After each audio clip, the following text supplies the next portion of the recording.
vice-champion du monde. Nous sommes allés le rencontrer avec Denis Pardonge, chez lui, à Poitiers. Vous allez voir, le début du sujet que l'on a fait est un peu étonnant. Vous n'allez peut-être pas le reconnaître. Regardez. Des baskets aux pieds, un pantalon blanc, des chaussettes hautes, un masque, une épée, un jeu de jambes fluide, rapide, assuré, une main gauche à l'attaque, la panoplie parfaite d'un escrimeur de talent.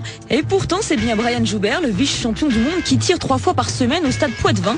Quel rapport entre le patinage et l'escrime, pensez-vous? Un intérêt indéniable pour ce sport découvert à l'école primaire vers 9 ans et retrouvé depuis 2 mois avec un plaisir non dissimulé. C'est quelque chose qui se complète bien le patinage, pour la rapidité des pieds et pour l'équilibre.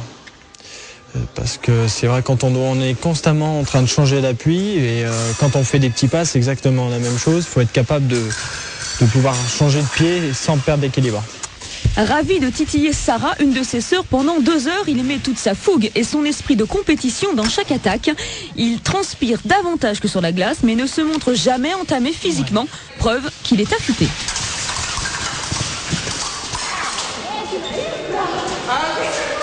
Ça m'apporte aussi au niveau de la concentration, parce que quand on est sur une piste d'escrime, on est obligé d'attaquer, il n'y a que ça à faire.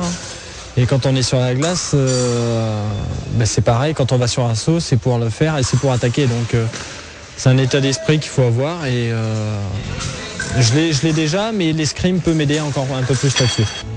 Perfectionniste, Brian ne veut pas s'apitoyer sur sa 6e place aux derniers Jeux Olympiques. Après le départ de son coach russe, Brian appelle Jean-Christophe Simon, l'ancien double vice-champion d'Europe et roi des programmes imposés de son époque. Un patinage rigoureux qu'affectionne Brian. Ouais, t'as raison. Ouais. Mais c'est la courbe qui était largement modifiée aussi cette fois-ci. La compréhension se fait donc doublement bien. Tu vas pas finir sur un mauvais comme ça. C'est à double sens.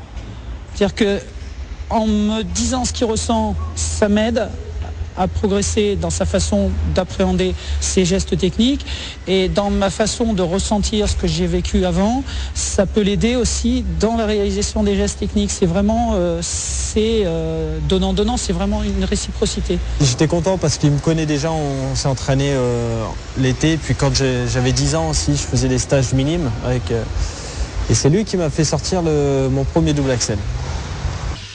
Changement aussi côté chorégraphique, fini la rigueur froide russe avec Morozov ou Yagoudine, place au travail dans l'ambiance chaleureuse canadienne avec un pur génie du patinage, Kurt Browning. Le quadruple champion du monde laisse admiratif le Poitevin. Pour preuve, nous lui avons concocté un DVD des plus belles prestations professionnelles du Canadien jamais sacré champion olympique, mais qui reste pour bon nombre de spécialistes le patineur le plus talentueux de ce sport. Morceau choisi. Celui-là, je l'aime bien quand même.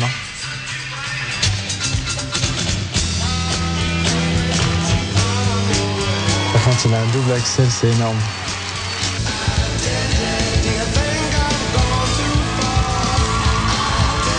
Non, mais ce qui est bien, c'est qu'on s'ennuie jamais. On regarde son programme, il n'y a pas un moment où ça descend comme ça, il y a toujours quelque chose.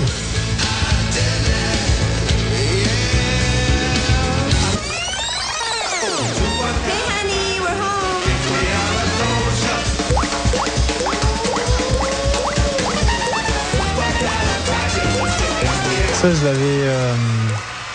j'avais vu faire ça au-dessus d'une chaise. Mais c'est surtout que physiquement, son programme, il est hyper dur, j'en suis sûr.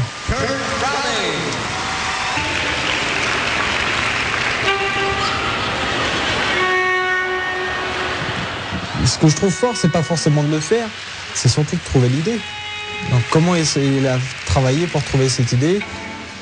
Donc ça veut dire quand même qu'il a beaucoup d'imagination.